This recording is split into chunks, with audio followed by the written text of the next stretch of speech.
One fine morning, Arav wakes up once again with the thought of playing with Rupa. Arav goes to the high place on the bank of the river where Rupa and he agreed to meet. While he sits and waits for Rupa to come, he observes villagers waiting on the other side of the river, and some of them are checking the depth of the river. Analyzing the situation, he understands that villagers are hesitating to cross the river to go to the other side for their daily work. They are afraid of the depth of the river as more water than usual is seen in the river. Arav once again decides to take help of fish to find a solution. He immediately goes to the little far side of the bank and waits for a fish to come to him. When a tiny, beautiful fish comes to greet him, he requests his help to find out how deep the water is in the river. For which the fish answered, "Oh, it's easy. Let us do one thing. I will take a dive into the water, go to certain place deep in the river, and come back. You need to see how much time I took to go deep and come back." Arav, thou did not understand what is happening, agreed.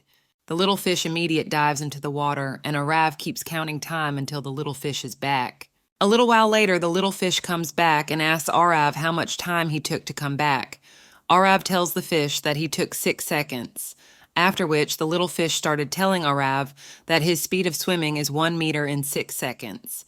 As he took total of 6 seconds to go and come back, the depth would be half a meter, and that should not be a problem for villagers. Listening to the fish, Arav asks, "How are you able to calculate it?"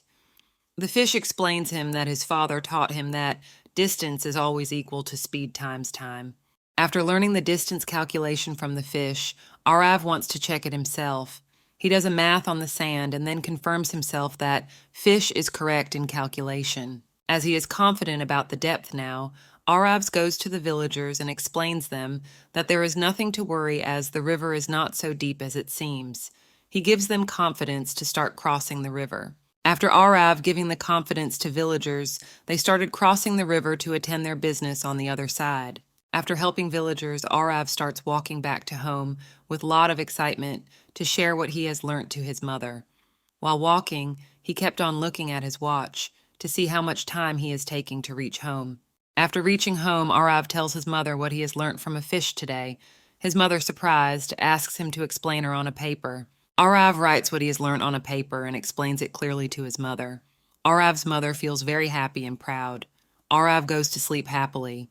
Thanks for watching. Let us meet again in the next part.